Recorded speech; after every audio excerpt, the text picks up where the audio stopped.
All right, folks, I dropped this book September 2022, White Fear, How the Browning of America is Making White Folks Lose Their Minds. What did I say in this book?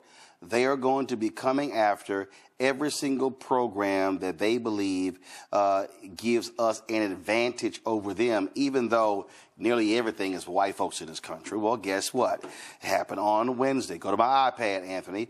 Federal judge in Texas orders minority business agency open to all races. Now, the Minority Business Development Agency was created under President Richard Nixon.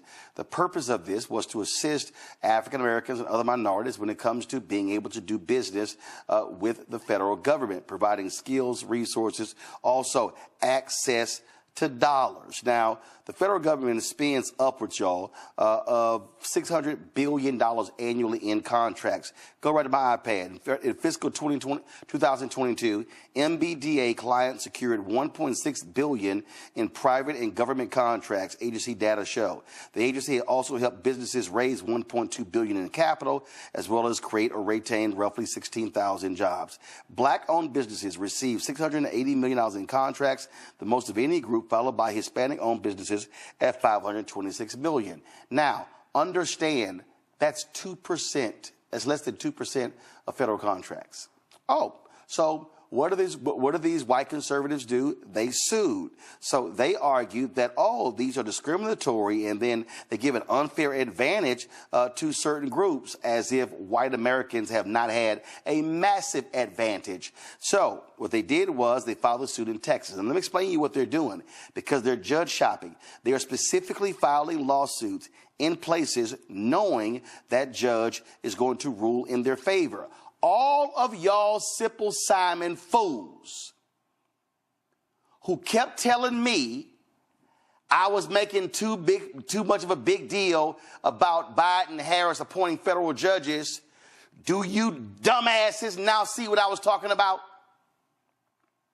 This one, again, out of 900 plus federal judges in America, this one federal judge issues this opinion and rules that the MBDA must now serve everybody and not just minorities. Go to my iPad. This judge, Pittman, has emerged as a consistent conservative voice on a range of politically volatile issues. In November 2022, he struck down President Biden's student loan forgiveness program. Months earlier, he set aside a Texas law barring adults younger than 21 from carrying handguns after concluding that age restrictions violated the Second Amendment right to bear arms. Now, here's the deal. If the MBDA under the Commerce Department does not appeal this decision, this goes into effect all across the country. Scholars are now saying, oh, guess what? This ruling could very well change every single federal program that deals with disadvantaged businesses. Oh, I'm not done, Simple Simons out there.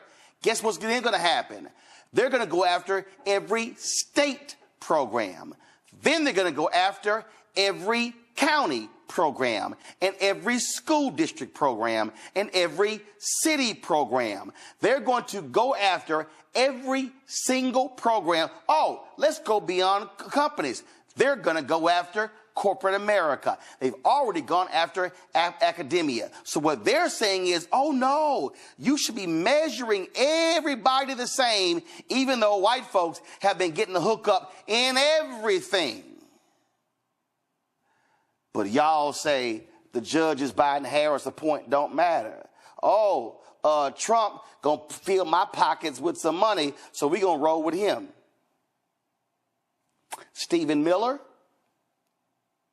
Trump's white nationalist top advisor, he was the one behind the lawsuit that stopped the money going to black farmers. So all you dumbasses running around here talking about Trump, when y'all tell me about Waka Flocka and Lil Wayne and Kodak Black and all of them, don't nobody want to talk about their lawsuits stopping and targeting black people. And you know what they doing, Matt? They are even using the 1964 Civil Rights Act and the 1866 Civil Rights Act against black folks in these lawsuits. Matt? I was listening to a podcast this morning from the National Constitution Center, and they were talking about the recent decision regarding the insurrection and whether Trump could be barred from the ballot. And one of the contributors on there said something I never heard, but I thought was brilliant. He said litigation as politics. He said that litigation is often used as politics, and that's precisely what's happening here. Your comment on the venue shopping is exactly right with Pittman, especially because what he said here is he said the 14th Amendment Equal Protection Clause essentially bars the MBDA from being able to consider race. But the reason we know that it exists is to make sure that an imbalance is somewhat righted by creating an agency that helps minority business owners.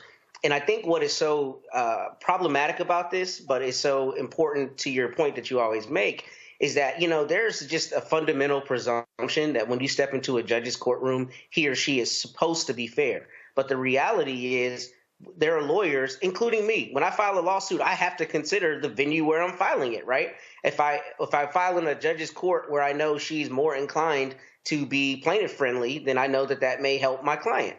And that's essentially what they're doing here. But what's scary about it is you have judges who are deciding on bedrock issues and divesting people of longstanding constitutional rights using the same logic that put in place these agencies to support us. And what's scary about this is not only are they going to continue attacking state programs, we're in the Fifth Circuit, the most conservative appellate circuit in the entire country. So the idea that the Fifth Circuit is not going to rubber stamp this is absurd. They are likely going to rubber stamp it. And then you get to a conservative Supreme Court with a 6-3 majority that has already said your determinations. So the problem with this is it's going to set a precedent, or could set a precedent, where all the programs that are in place to try to right that imbalance to some extent are going to be under attack. And we're going to be going back to before the 1960s and the Warren Court that put in place some of these constitutional rights to help us, or recognize these constitutional rights to give us a fair shot in this country. So when you look at the suit, Kelly, one is a guy out of Fort Worth. Another is a immigrant from communist Romania. Go to my iPad.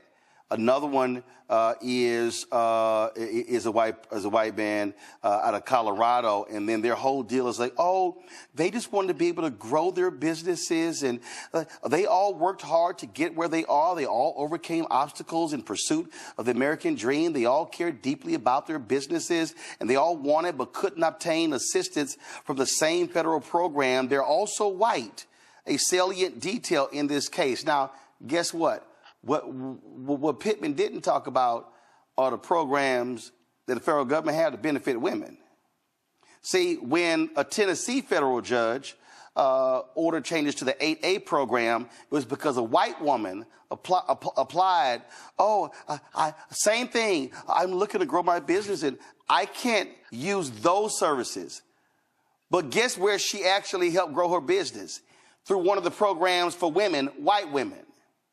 Now, she didn't mind that program, but she sued for the minority program and got that thrown out.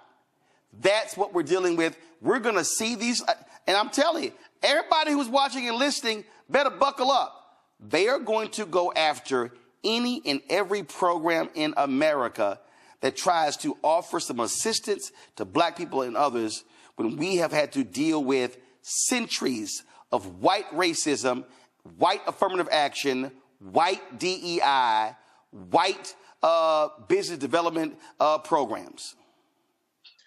What I find so insidious about this entire situation is the notion that they keep pushing that these programs for minorities is the only way to get business, and that if white people aren't in them, then they are at a disadvantage, when there are plenty of other ways to get business that don't require, frankly, the strenuous processes that are available and have to be done in order to get into that program, to be approved for that program, to get money from that program. So it's insidious in that there's actually an easier way for these white people to get money, and that's just to apply to any other program. But the fact of the matter is they can't stand the thought of Black people, of minorities, having any type of advantage, which I don't even like using that word in this context, because it's not even an advantage so much as it is a balancing act. It tips the scale so that everything is relatively equal. I'm not even going to say fully equal, but more equal than it was. And they can't stand the fact that there are people in this country, Black people in this country, who are just as good as them and actually need the help because they've been so disenfranchised. And it just comes off as greedy, as insidious,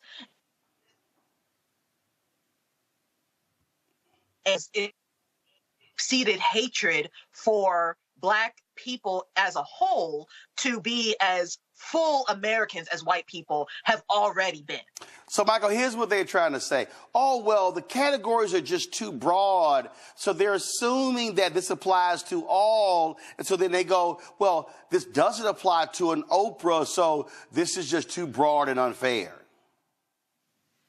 Yeah, you know, this is a huge backlash to 2 terms of President Barack Obama, and it was unleashed this backlash was unleashed under Donald Trump's administration.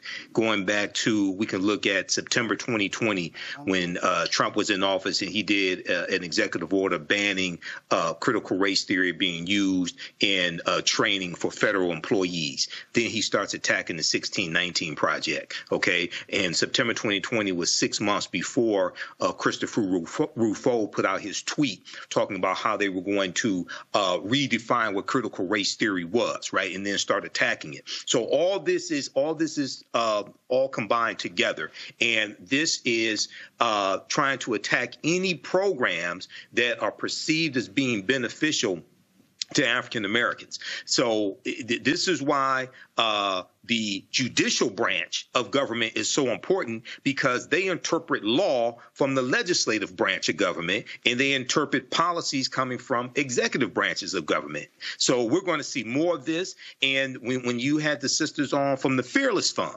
okay, you talked about how we were going to see more of this and how they were going to use that lawsuit from Ed Bloom. You said he was really trying to attack corporations. Here we see this attack on the federal government, and for them to use the 14th Amendment, which was created for African Americans, the 14th Amendment of 1868. Now they're trying to use that Reconstruction Constitution against us, and then trying to use the Civil Rights Act of 1866, which allowed African Americans to enter into contracts, legal agreements. That was specifically for African Americans. Now they're trying to use that against us also. So this is why elections have consequences, and why it's important to understand history. And once again, we have to take these people out of power, because it's going to get worse if we don't fight back. Yeah, I mean, again, I keep, and so for all y'all simple Simons, hey man, you ain't nothing but a Democratic shill. All you done is said here, shilling for the Democrats. Do you idiots realize every single one of these judges ruling against affirmative action, ruling against the MBDA, ruling against the Fearless Fund, ruling for all of these folks, they're all conservative, Republican appointed judges. Mm-hmm. Can I jump in there? Go ahead. Can I say something? I just wanted to say, Michael really hit something on the head that's super important. These judges very often are textualists, and they talk about what the constitutional amendment was at the time, why it came about. And I'm so glad he mentioned that, because when you look at these Reconstruction era amendments, like the 14th Amendment, it was put into place to protect us, right? So the idea that a judge would use it as a bludgeon against the very people it was intended to protect is not only intellectually dishonest, but it shows you the reality of a conversation I was having with a lawyer the other day in the elevator in Travis County, where he said, man, I'm mad about that Supreme Court ruling. It very often seems like judges just come up with the destination and make up BS to get to that destination. And that's what you're seeing in this case. That's what you're seeing in all of these cases. There's a judge who is politically inclined to not like the idea that people are getting equality through the implementation and the interpretation of these amendments. So he or she just decides that they're going to find a way to take that right away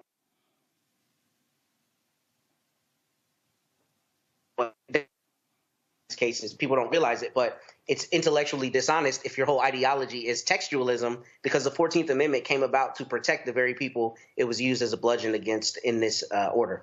And again, for folks who don't understand this here, federal judges are appointed by the president.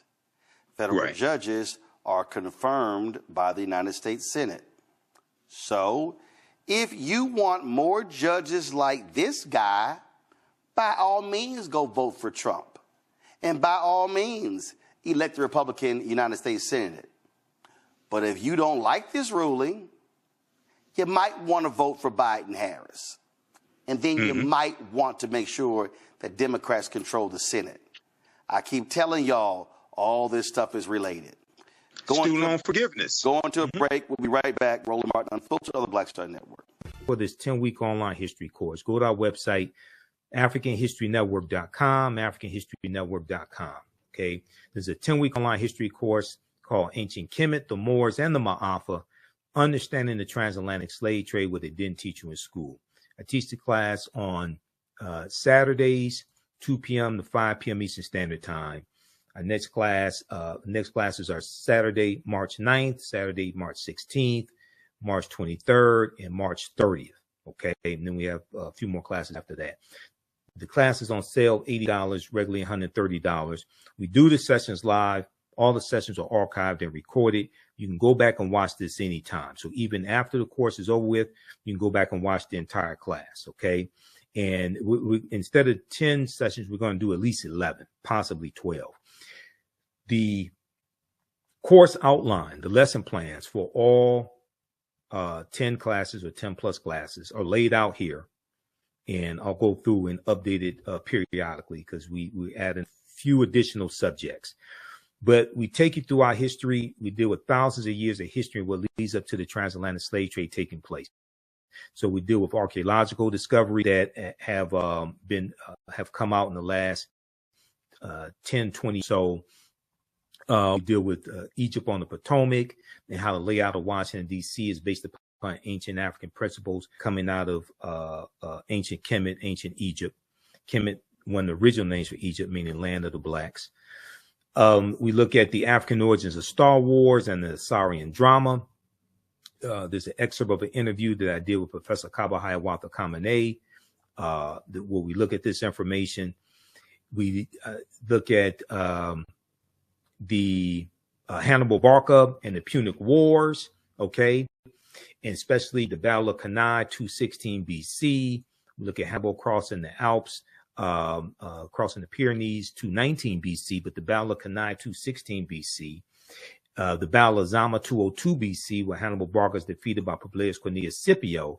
And Publius Cornelius Scipio takes the surname Africanus after he defeats Hannibal Barca at the Battle of Zama in 202 BC. Africa is not named after a Roman general. The Roman general took the surname Africanus after he defeated Hannibal Barca. And we know that Africanus is Latin, meaning belonging to Africa. It's Latin meaning belonging to Africa.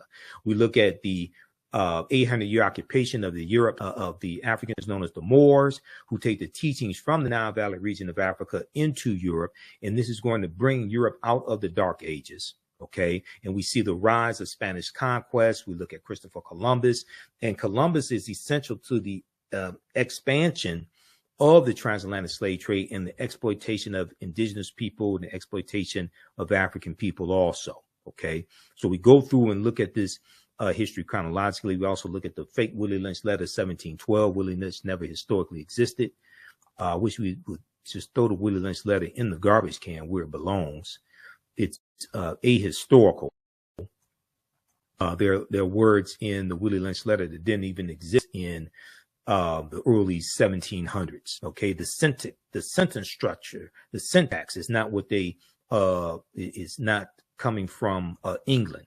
That's a 20th century sentence structure, and their words from the 20th century, from the industrial revolution and the automotive industry, things like that, that are in that letter. That was written about 1970 by Dr. Kwabena Ashanti, who's come out and admitted he wrote the Willie Lynch letter, and his Professor Manu Ampim, who I'll be interviewing later this month, who exposed Dr. Kwabena Ashanti as the author of the Willie Lynch letter. It's a fraud.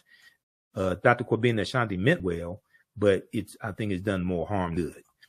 Okay, so you can register for that course at our website, AfricanHistoryNetwork.com. All right, let's continue here. And I posted the information here in the thread of the broadcast as well. You can also email us through the website if you have any questions.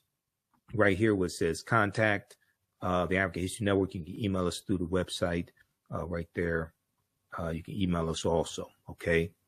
And if you want to support us through PayPal or Cash App, let's see, we have a preview of the class here, and we have information for the African History Network show, Sundays, 9 p.m. to 11 p.m. Eastern Standard Time. We broadcast on my social media platforms. And we have our audio podcast on iHeartRadio, iTunes, Castbox, FM Player, TuneIn. It's about 9 different audio podcast platforms. Okay. And you can support us also through PayPal and Cash App right here. $ the AHN show through Cash App, $ the AHN app. Click on the link here. Takes you to our Cash App QR code. And I had to create this graphic because some people set up fake African History Network Cash App accounts. So these other ones out here are fake ones. Our tag is $ the AHN show, SHOW. And it may show my picture when you go to it also. But we have, click here on the link. We have the actual QR code. And this is our, you can support us through PayPal also. PayPal